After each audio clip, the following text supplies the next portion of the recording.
So now I enter unfamiliar territory with this show. With the exceptions of 48 and 60 in my reality, I haven't seen this season before, so this is going to be a fresh experience for me. Now, the former can be chalked up to the two pandemics fucking up my reality/timeline, but for Africa, Arabia, Thailand, and the Amazon, I don't know why I never watched them before, especially since I saw every other season I didn't mention, but today I'm going to rectify that. So, Survivor Africa takes 16 contestants from all walks of life to the beautiful but deadly land of Africa, where they compete for 39 days instead of 42 against the harsh weather, animals, and each other, as they must outwit, outplay, and outlast the others in order to take home the prize. 3 seasons in, this concept still works well, but there's a lot less strategy here when compared to the first 2 seasons in favor of team unity holding strong throughout the season. Well, except for Sanburu, which had 2 alliances based on the young and old members of the team that just crumbles like a house of cards. Which leads to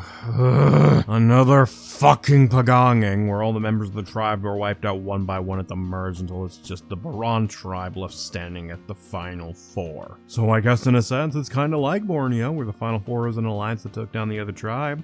If the Tagi 4 were composed of the whole team and made less interesting in terms of strategic moves/gameplay. But at the very least, the pre-merge isn't as predictable as past seasons, since we do get the first ever tribe swap here, which puts the 2 tribes' plans into flux for a bit, which makes for some fun chaos. But also some fun interactions, like Big Tom, Lex, and Kelly basically wondering how the fuck Samburu survived up to this point when their campsite is a disaster. You can't possibly live like this, can you?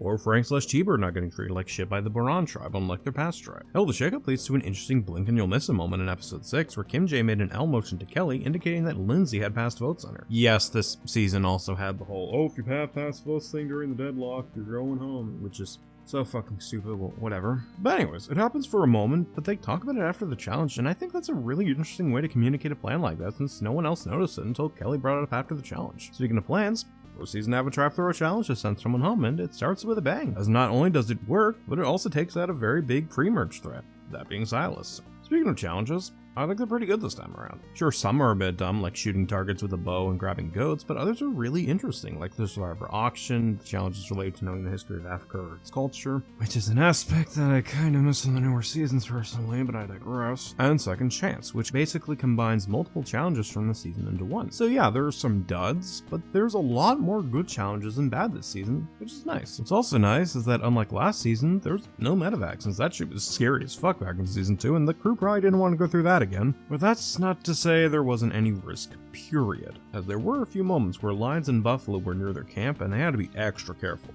Now, obviously they had crew and rangers nearby to deal with any attempts of mauling the contestants or attacking them, but if you ignore that, this show does a good job showing the tension and danger of trying to survive in this portion of Africa, away from civilization and stuck in the middle of the desert biome with next to no food and water that had to be boiled for 5 minutes for consumption. But I digress. What else do I have to say about this show? Well, the music is once again fantastic, but I do have one issue. So I've talked about this in the Borneo video, I believe. The Rites of Passage moment/song. Well, the song used there, also titled Rites of Passage by Russell Endo, probably mispronunciated that, is also used in this season multiple times. Nice sunrise.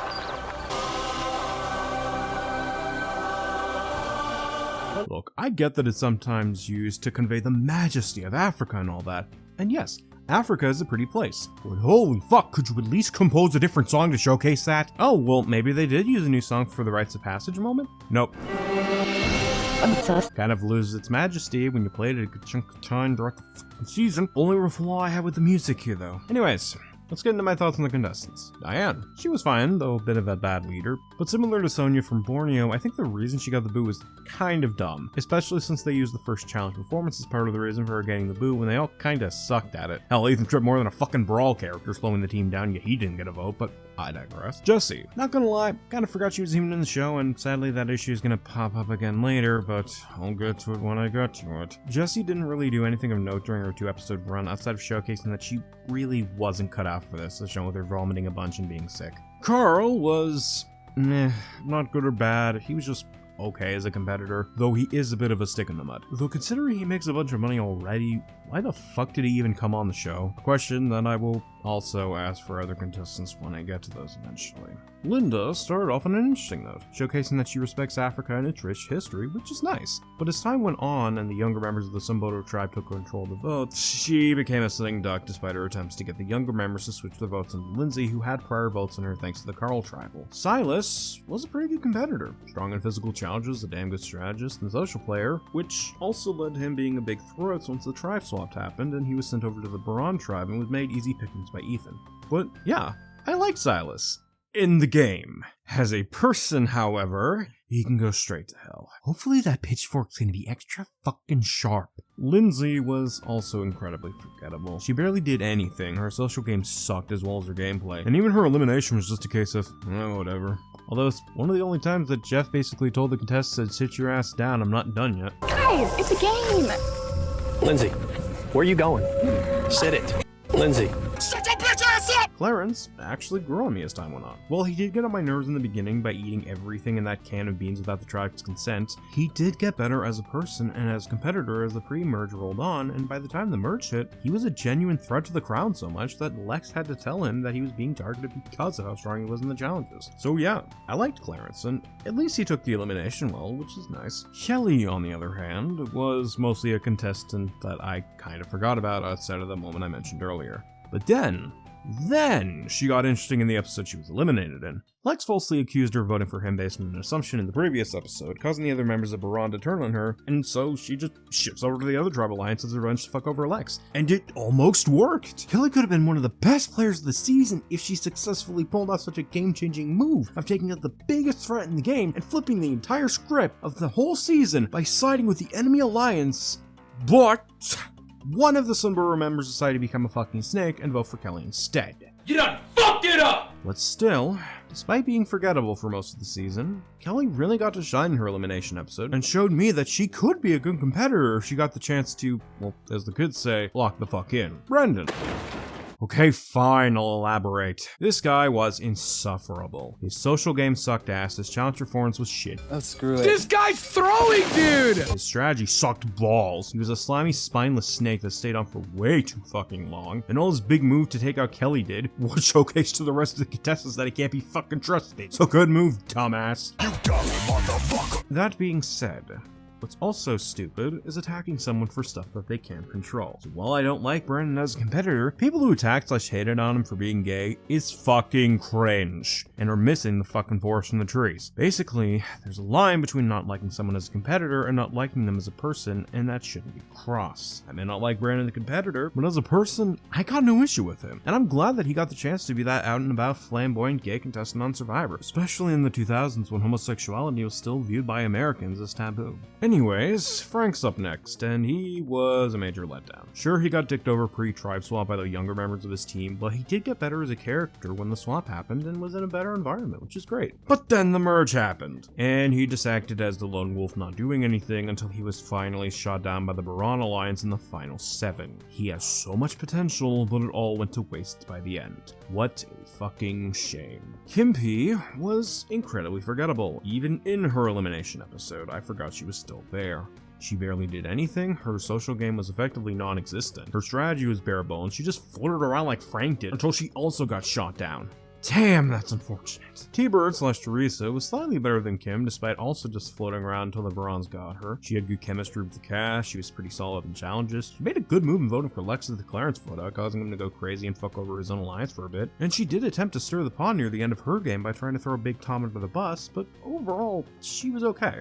I think if she was given a second chance though, she might be able to shine, but we'll never know most likely because while she was on the ballot for second chance, she didn't get enough votes to return. Still though, for the last member of Samburu, she did really well, I'd say. Final 5 is a pretty good spot after all. And you panicked. Dodo, I know you ain't talking, you dumb fuck. What was that? I gave you half a bar to use however you see fit, and you panicked. You wasted 3 bars, did nothing, and died. Big Tom was a hell of a lot of fun, even though he was a fucking dumbass in terms of strategy. But yeah, he was hilarious. He had fantastic chemistry with the rest of the players, especially Lex and Ethan, basically his ride or dies of the season. Insanely loyal until Lex started to fuck things up, and then he started to take action. Yeah, he did say some dumb shit. He's a Jew and he won't eat the ham.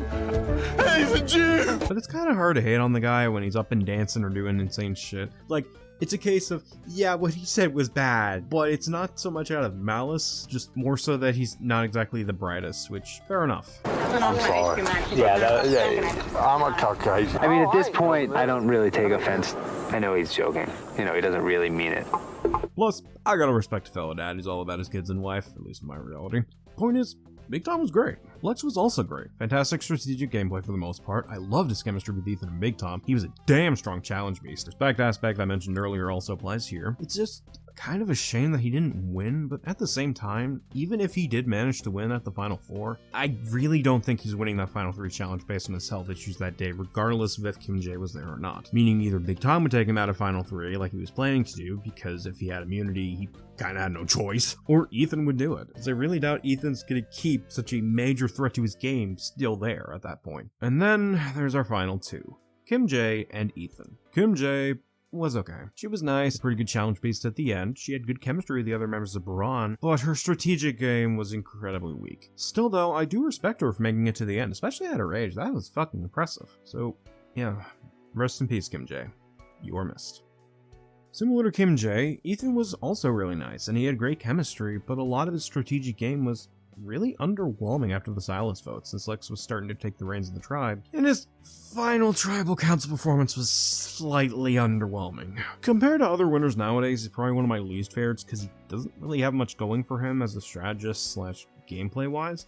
But for the time, and especially this early into Survivor, I can definitely see how he won. Even if he didn't take the reins or strategize as much as, say, Lex, everyone on the show, and especially jury, loved Ethan. And the only reason he didn't get a unanimous win is because he slammed Brandon on his own question, and Kim P thought both were good, but that Kim J was more impressive to her by comparison. But yeah, if that wasn't the case, he probably would have had a unanimous vote. But yeah, Ethan, while not my favorite winner in this early era, I could see how he won, even if I don't think he's that great looking back on it. But yeah, those are my thoughts on the contestants. While there were a lot of duds this time around, the ones that were good made up for it in fucking spades.